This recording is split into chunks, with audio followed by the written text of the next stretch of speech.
I'd like you to close your eyes for a minute. I'd like you to imagine that you're living in a tent with 5 of your children, and in this tent, the temperature rises to 45 degrees Celsius in the day and lowers to 5 degrees Celsius at night. That none of your children have access to hospital supplies or even basic medicines when they're sick, that you don't have a job, and worst of all, you don't know where your partner is. At best, he or she is missing. At worst, he or she is dead. You can open your eyes now. That was incredibly difficult, wasn't it? And as difficult that was for you to imagine, that's the kind of life that Mariam, the woman you see here, and her children have been living for the past 17 years. I met Mariam when I was still a young, naive, some would say an idealistic journalist, and I wanted to go to the stories and tell the stories of the people who nobody else wanted to listen to. I wanted to go to the places that nobody else wanted to go to. And I wanted to give a voice to the voiceless.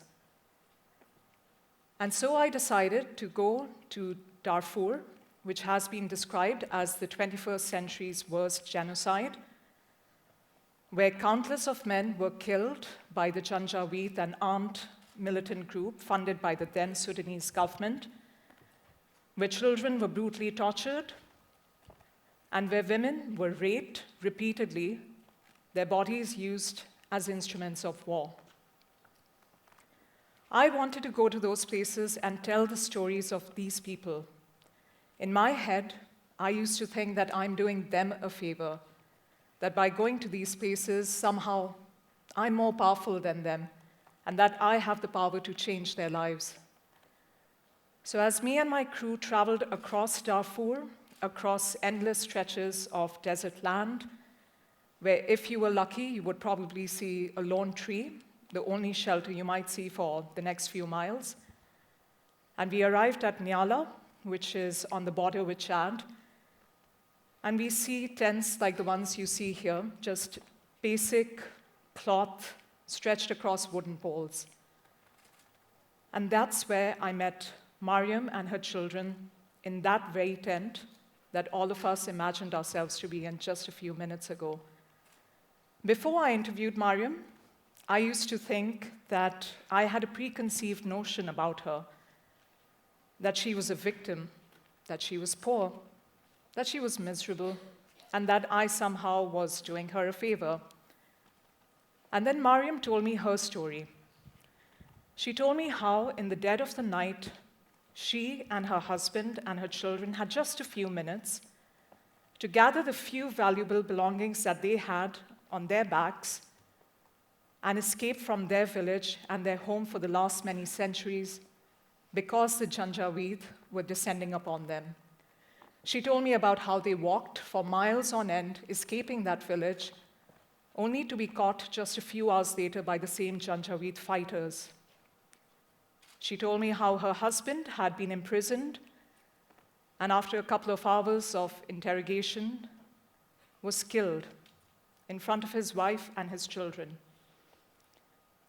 She told me how her son Ahmed, the child that you see sitting closest to her in this photograph, protested his father's killing, and how as punishment he was brutally beaten until he could no longer feel his body. As she told me her story, my perception about Mariam changed 360 degrees. She was no longer a victim. She was no longer a grieving widow. She was no longer a mother trying to change the lives of her children. Instead, she was powerful. She was strong. She was empowered, and she was resilient. And that made me wonder as a journalist about how we report on the news, and more importantly, how we report on the people that are behind that news. Think about it. When you see this image, what do you think? What do you feel? You might feel a sense of despair for the people in this photograph. You might feel pity. And let's face it, we're all human, so we might even feel a sense of relief that it's them and not us. And that's fine, that's human nature. But during my entire travels as a foreign correspondent, I felt that these people taught me some of life's greatest lessons, that they were no longer the voiceless that I thought they would be. And these are some of the lessons I'd like to share with you today. The first lesson I learned was that of forgiveness. Forgiveness has been a powerful tool used by victims who've been inflicted intense brutality by the worst that mankind could do to them. Historically, we've seen that happen in places like South Africa, where the Truth and Reconciliation Commission was set up in the 1990s as the apartheid regime collapsed, and how we saw hundreds and thousands of South African men and women coming out and describing their powerful testimony about the people who discriminated against them based on the color of their skin. But more powerfully, they came out and they forgave them. And that's the power that forgiveness holds. When I was preparing for this talk, I wanted to understand this concept a little more, and I think to understand forgiveness, we need to talk about the story of Eva Cole, the woman that you see here. Sadly, she passed away this year in July. Eva was one of the twins that was interned in the Auschwitz concentration camp in Nazi Germany. She and her sister were brutally subjected upon. They were human experiments that were conducted on them that no human should ever go through. And even though they were lucky enough to be released, Eva Ko still carried the scars of that experience for the rest of her life. She suffered several miscarriages. She lost her sister to kidney cancer because both her kidneys were destroyed during those human experiments. But more importantly, Eva came out a couple of years later and forgave her captors. She forgave the Nazis. She physically hugged the SS guard who would escort them as children before their torture would begin. Why did she do that? In an interview, she said, "The reason why I forgave them was because they then had no control over me, that I was letting go and I was free of the control that they had over me." And that was very powerful. I personally saw forgiveness in this camp, which is in Macedonia. This was in 2015. The people that you see in this photograph are families from Iraq, Iran, Syria, and many other countries who were fleeing the ravages of what ISIS was putting on in the Middle East back then. We heard stories of how migrants were crossing the Mediterranean daily to make these dangerous crossings. A lot of them didn't make it. Those who did, I met them in a tent in this camp. I met Hind and Khalid. Hind was about 6 months pregnant in this photograph. Khalid, her husband, told me their story. Khalid was an engineer in Iraq. He had a good job. He had a big house. They were just like any other normal 20-something-year-old couple wanting to make a better life of themselves. They were from Mosul in Iraq, and this was also during the time that IS was sort of flooding in and besieging their cities. One day, Hind and Khalid were just walking down the street, just like any other day, to their home, when they were confronted by IS fighters who demanded to know what their religion was. They were from the wrong religion. And those IS fighters kicked, punched, brutally attacked Hind, who was 8 months pregnant at that time. And even as Khalid protested, the kicks and the punches kept coming on and on and on. She lost her first unborn child. So before I started interviewing Hind, many years since that one interview in Sudan, again the same preconceptions came in my mind, that she's a victim. that she's somebody who's gone through a lot in life, inflicted the worst that humanity could do to her. But when she answered a question that I asked her, and I asked her how she felt, clearly a very flippant question to ask somebody in those circumstances, she responded and she said, "It could be worse. It could be worse." The four most powerful words I've heard day in and day out when I was reporting from some of the remotest corners in the world. And that brings me to my second lesson, which is that of community. I myself come from a family of refugees.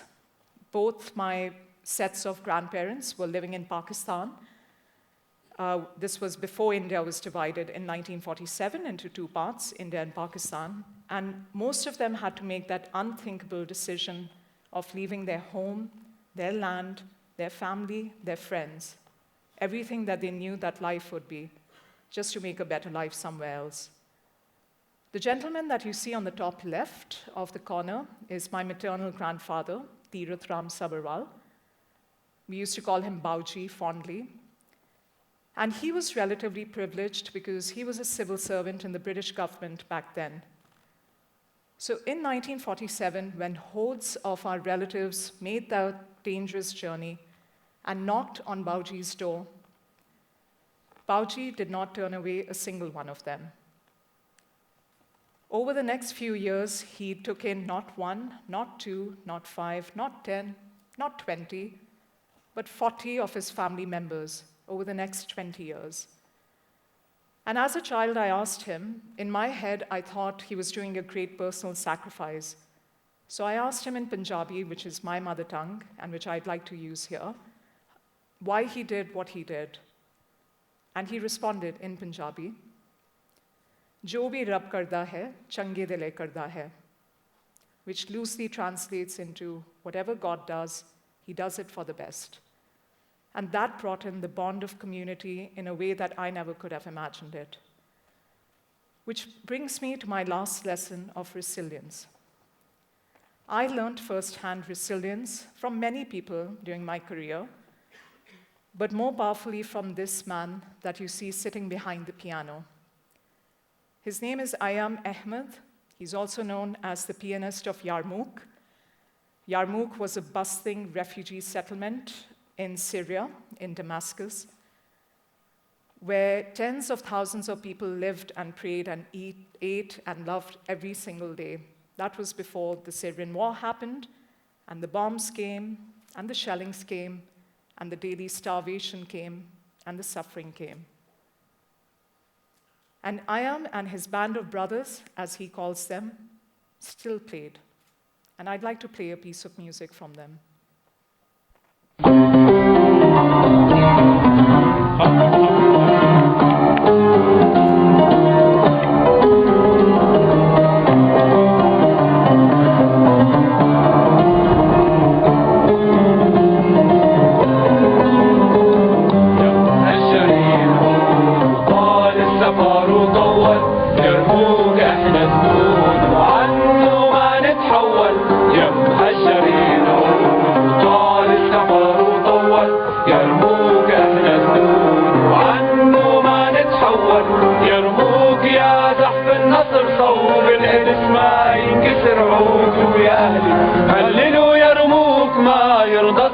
يرموك يا زحف النصر صوب الإنس ما ينكسر عود يا هللوا يرموك ما يرضى السفر يا هالشرين عود طال السفر وطول يرموك أحلى النور. So I met Ayam in Berlin in Germany in 2015 when I was making a film on the Syrian refugee crisis. And sadly, before I tell that story, most of the people that you saw in that video have been killed. So I asked Ayam, what made him do what he did? What made him go on when the bombs were going off and the shelling happened, when he saw his friends and family dying in front of him? And he told me, they fight the war with weapons. I want to bring in peace with my music. And instantly in that moment, I saw joy in a place like Yarmouk, where no joy could ever exist, where humanity had again shown the worst it could do, and yet you had people like Ayam and his band of brothers who were still playing their music, hoping to change that little world of theirs. This is 3-year-old Asma. I met her in that same camp in Macedonia, where I met Hind and Khalid. Asma is from Iraq, from Mosul again. And Asma's mother and father told me her story. She had been on the road for about 8 weeks before we met her. She had gone through the same crossing that we had seen in the photographs earlier. And she had seen things that no 3-year-old child should ever see and should ever experience. So when I took out my camera and I wanted to interview her, I thought she might be miserable, she might be cranky, she might be exhausted. But this little girl gave me the biggest smile a 3-year-old child could ever give in the circumstances that she's been in. And it's all because of that one object that you see in her right hand. It was a stone that she picked up from the camp. That stone was her source of pride and joy. That was her toy of the century. And she kept playing with that toy, with that stone, in my eyes, for the next 30 minutes. So as we end, I'd like to challenge you a little bit. The next time you open up a newspaper, the next time you read, or rather watch a television report on your screens when the people that we've just described come up, I challenge you to really look at them, to not just look at them with pity, with despair, with sympathy, but as people who've lived fulfilling lives, who've had the worst that was thrown their way, yet who came out on tops in the best of their circumstances could provide. And I'd like you to remember the power of forgiveness, the bond of community, the strength of resilience. And during your own moments of darkness, during your own moments of questioning the chaos and the madness that's surrounding you and this world, ask yourself this question: what could be worse? And is the worst really that bad? Thank you.